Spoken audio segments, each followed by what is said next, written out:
There is a specific, haunting silence that falls over a relationship with a narcissist when the intimacy finally dies. I'm not just talking about the act of sex, although that is a major part of it. I'm talking about the death of touch, the death of affection, and the death of that emotional bridge that connects two people. For months, or perhaps even years, you may have been the one chasing them. You were the one asking, "What is wrong?" You were the one initiating, trying to reignite the spark that burned so brightly during the love bombing phase. You likely blamed yourself, thinking you weren't attractive enough, interesting enough, or exciting enough. But then a day comes when you stop. You stop asking. You stop initiating. You stop crying about the rejection. You simply accept the coldness and mirror it back to them. You might assume that the narcissist would be relieved.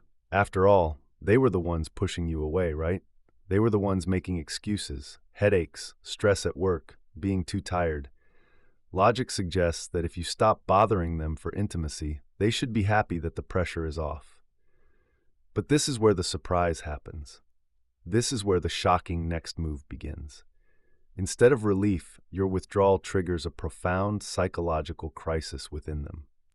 To understand why, we must fundamentally rewrite our understanding of what intimacy means to a narcissist. To a healthy person, intimacy is about connection, vulnerability, and mutual pleasure. It is a language of love. To a narcissist, intimacy is none of those things. To them, intimacy is a tool. It is a currency used for two primary purposes: regulation and validation. During the love bombing phase, they used sex to hook you. They used it to mirror your deepest desires so you would become addicted to them. But once the devaluation phase started, they used the withdrawal of sex to control you. By withholding affection, they made you feel unworthy. They made you desperate for their validation. Every time you begged for a hug or tried to initiate intimacy, you were feeding their ego.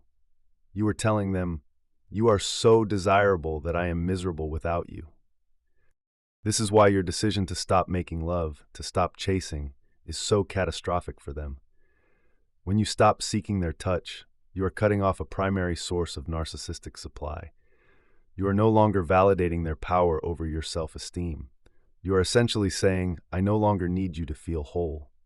To a narcissist, this is not a peaceful transition into a platonic relationship. It is an insult. It is a rejection. And if there is one thing a narcissist cannot handle, it is being the one who is rejected. The first shocking shift you will notice is a sudden, aggressive paranoia. In a normal relationship, a dry spell might lead to a conversation about how to fix things. In a narcissistic relationship, your lack of interest is immediately interpreted as treason. They will not ask, "Are you okay?" or "Do we need to reconnect?" Instead, they will instantly jump to the conclusion that you are getting your needs met elsewhere. They project their own lack of integrity onto you. Because they view people as interchangeable objects to be used for gratification, they assume you must be doing the same. You will find them engaging in bizarre accusations. They might start smelling your clothes when you come home, checking your phone records, or making snide comments like, "Who are you dressing up for?" when you simply put on nice clothes for work. It is a confusing paradox.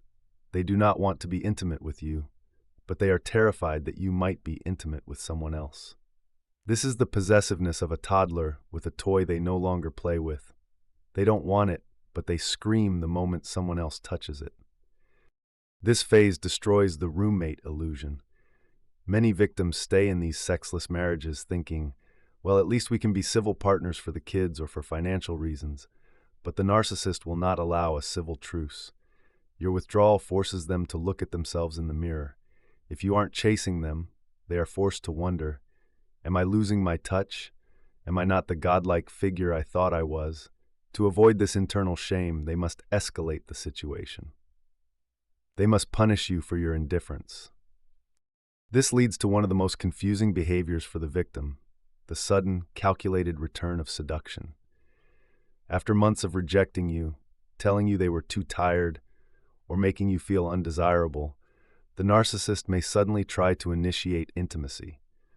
This often happens precisely when you have reached the point of genuine indifference.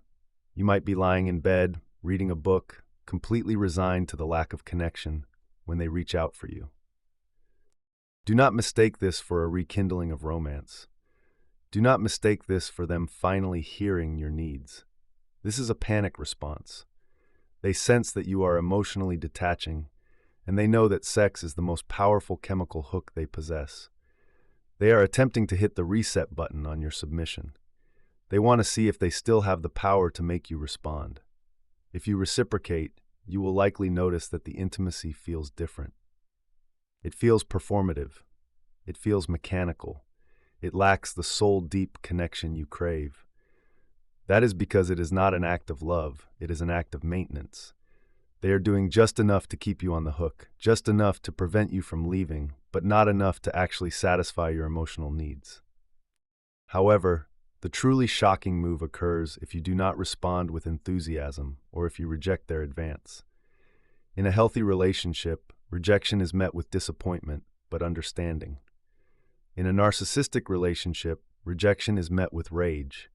Because they view you as an object to which they have entitlement, your refusal to be intimate is seen as a malfunction of the appliance. They may snap at you, give you the silent treatment for days, or aggressively bring up everything they have ever done for you, as if sex is a transaction you owe them in exchange for dinner or rent. When seduction fails to re-establish control, they shift tactics to something darker, aggressive triangulation. This is where they explicitly weaponize their sexuality against you. They will start dropping hints that others find them desirable.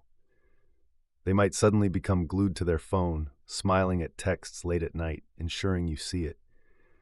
They might make comments like, "The new intern at work was really flirting with me today," or "My ex never had these issues with me." They are trying to manufacture a competition for a prize that isn't even worth winning. By suggesting that others are lining up to sleep with them, they are trying to trigger your insecurity. They want you to panic and think, "I need to win them back before someone else takes them." It is a cruel game designed to make you fight for the very intimacy they have been withholding from you. They are essentially saying, "If you don't want this, plenty of others do." Simultaneously, they will launch a direct assault on your self-image. This is the devaluation phase of the dead bedroom. To protect their ego from the reality that the relationship is failing, they must blame you for the lack of intimacy. They will criticize your body, your weight, your age, or your performance. They might say, "I'm just not attracted to you anymore because you let yourself go," or "You're too needy, it's a turnoff." This is gaslighting in its purest form. They are rewriting history to make the lack of intimacy your fault. They want you to believe that if you were just thinner, prettier, or more exciting, everything would be perfect. This keeps you on a hamster wheel of self-improvement, trying to fix a problem that isn't yours to fix. You might go to the gym, buy new clothes, or change your hair, hoping to catch their eye again. But it never works, because the problem isn't your appearance. The problem is their inability to sustain a connection once the novelty wears off. This combination of teasing you with other options while tearing down your self-esteem is designed to break your spirit. They want you broken. A broken partner doesn't leave. A broken partner stays and begs for scraps. And this is the tragedy of the situation. The moment you stopped making love was the moment you started to become strong, and their entire shocking next move is a desperate campaign to make you weak again. As the distance between you grows and their attempts to provoke you yield diminishing returns, the narcissist moves to the next logical step in their disordered thinking: outsourcing. This is where the shocking next move often involves infidelity, but not in the way you might typically understand it. For a narcissist, cheating is rarely an impulsive mistake driven by passion. Instead, it is a calculated solution to a perceived injustice. Because they feel entitled to constant admiration and physical gratification, they view your withdrawal, even if it was a reaction to their abuse, as a violation of their rights. They tell themselves, "I have needs, and if this person won't meet them, I am forced to go elsewhere." They begin to construct a victim narrative to justify their betrayal. This is a crucial psychological maneuver. A narcissist cannot view themselves as the villain, so they must frame their infidelity as an act of survival. When they meet a potential affair partner, whether it's a coworker, an old flame, or someone on a dating app. They will tell a very specific story. They will say, "My partner is cold. We haven't been intimate in months." Or, "I feel so lonely and unloved in my own home." They paint a picture of a sexless, loveless marriage where they are the suffering martyr. What they conveniently omit is the context. They do not tell the new person that they are the ones who rejected you for years. They do not mention the gaslighting, the insults, or the emotional neglect that led to the silence in the bedroom. They present the result, no sex, without the cause, their abuse. This allows them to garner sympathy from the new supply. The affair partner often believes they are saving this poor, neglected soul from a frigid spouse. This validation is intoxicating for the narcissist. It proves to them that they are still desirable and that you are indeed the broken one. This outsourcing isn't always physical at first. In the digital age, the narcissist's shocking next move often involves a descent into a secret digital life. You might notice them spending hours in the bathroom with their phone, changing their passwords, or guarding their screen with paranoid intensity. They are likely consuming pornography, engaging in sexting, or seeking validation from strangers on social media. This micro-cheating provides them with the dopamine hits they crave without the immediate risk of leaving the relationship. It allows them to live a double life: the bored, detached partner in the living room and the exciting, desirable lover on the screen. This phase is characterized by a chilling emotional detachment. You might notice that they stop arguing with you altogether. The anger and the snide comments from the previous phase suddenly vanish, replaced by an eerie calm. They become polite, almost like a distant roommate. They might even encourage you to go out with your friends or take trips alone. Do not mistake this for peace. This is the calm of the executioner. They are no longer fighting with you because they have already replaced you emotionally. They are getting their needs met elsewhere, so you are no longer the primary focus of their frustration. You have been demoted from partner to obstacle, or ADM. They stay in the house for the benefits you provide: financial security, a public image, or someone to do their laundry, while their heart and libido are invested in a fantasy life outside. This is arguably the most dangerous time for your mental health. You might start to feel like you are going crazy. You sense the betrayal intuitively. You feel the distance. You see the smirk on their face when they look at their phone, but they deny it with gaslighting. If you confront them, they will say, "You're crazy. You're just jealous because you're insecure," or "I can't believe you don't trust me." They use your lack of intimacy, the very thing they orchestrated, as proof that you are the one with the problem, diverting attention away from their secret activities. They are effectively punishing you for the death of the relationship while actively digging its grave.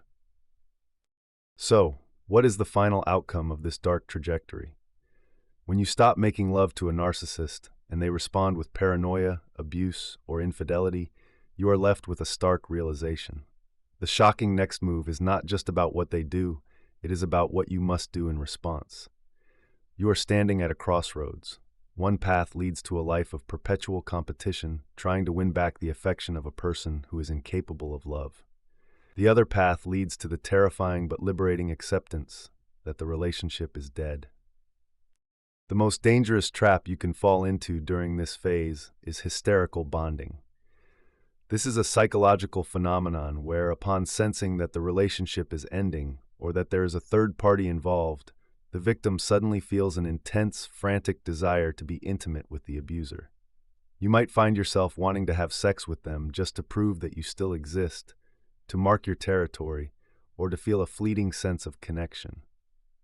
Please, if you feel this, know that it is a trauma response. It is your attachment system screaming in panic. Do not listen to it. Attempting to use intimacy to heal a narcissistic injury is like trying to put a band-aid on a gunshot wound. It will not save the relationship. It will only leave you feeling used, degraded, and more empty than before. Instead, I invite you to view the death of intimacy not as a rejection, but as a form of protection. Your body often knows the truth before your mind does. The reason you stopped chasing, the reason your libido vanished, is because your subconscious recognized that this person is unsafe. Your soul tired of the transaction. Your body refused to be vulnerable with a predator.